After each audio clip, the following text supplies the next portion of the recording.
This dictation from KC Vol.3 Transcription number 45. Ready? Start.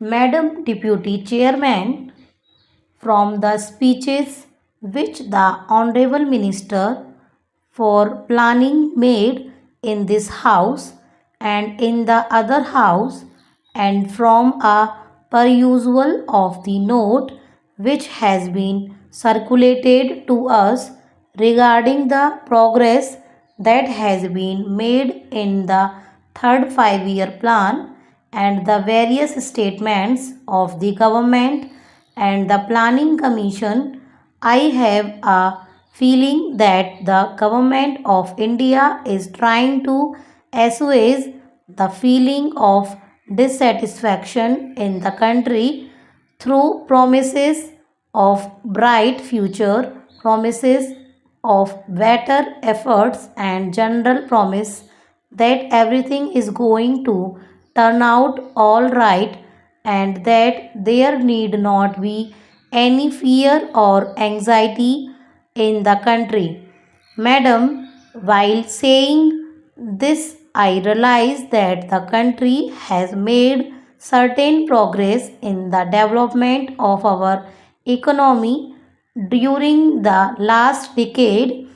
Industrial production has increased, agricultural production has increased, the productive capacity has been built up, and we have also got employment opportunities being created. Above all, we have gained valuable experience in the development of our economy, especially in planning, and these are all to the credit side of the plan. Unfortunately, madam, the price that we have paid for this progress is rather heavy. The imbalances that we have created are likely to go out of control unless definite steps are taken to see that the imbalances are corrected at the earliest opportunity. Para. The problem of the distribution of income that is generated as a result of the development efforts in the country is a perennial question and comes up again and again in one form or the other before this house.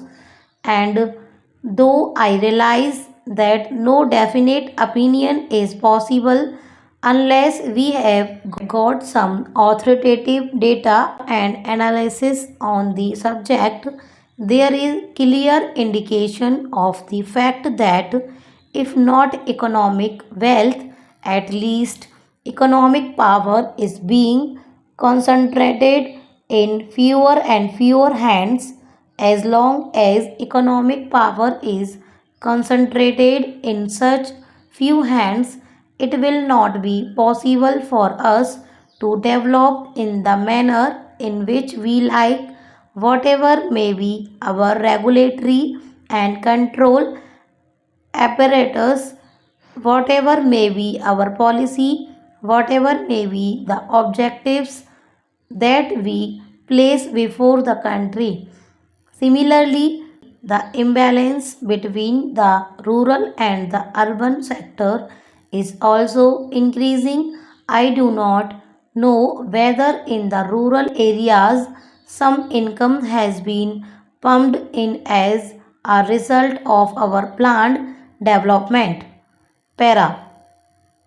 It is possible that the well to do peasant, the richer peasants, might have benefited as a result of our economic development, but as far as the rural area as a whole is concerned, the disparity and imbalance is definitely growing, and that is also a matter of concern. The very fact that urbanization takes place at such a rapid rate in our country is visible proof that the imbalance has been growing, with the result that neither the urban areas nor the rural areas are today in a position to live the life that they were living before our planned developmental efforts started. Now there is over congestion in the urban areas.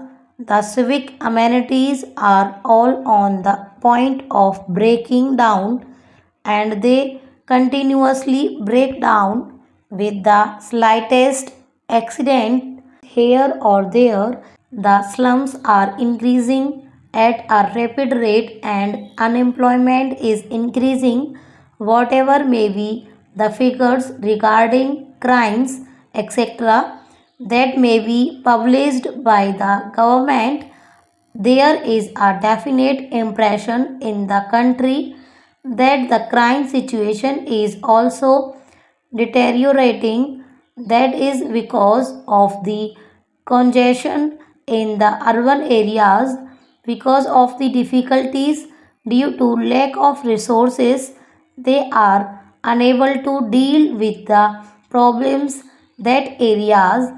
As a result of this over congestion, and the problem of law and order becomes more acute as a result of this urbanization.